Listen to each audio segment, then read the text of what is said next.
Dasturimiz davom etadi. Toshkent shahrida soliq organlari va huquqni muhofaza qiluvchi idoralar hamkorligida tadbirkorlik subyektlarida kompleks tezkor profilaktik tadbirlar yanada jadallashtirildi. Tafsilotlar muxbirimiz lavhasida.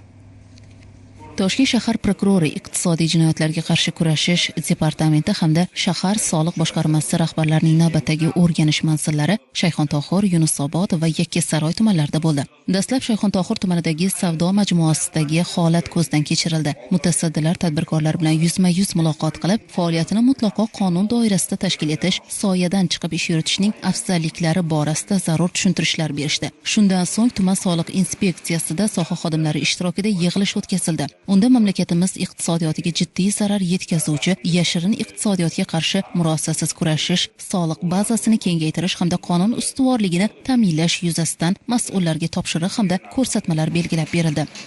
Yig'ilishda tuman mas'ul shaxslari tuman soliq inspeksiyasining har bir xodimi tomonidan amalga oshirilgan ishlarni muhokamasini o'tkazishdi va har bir xodimga individual tarzda nima ishni amalga oshirsa tumanda soliq bazasi kengayishi, tumanda tadbirkorlar sonini oshishi bo'yicha ko'rsatmalar, tushuntirishlar berildi.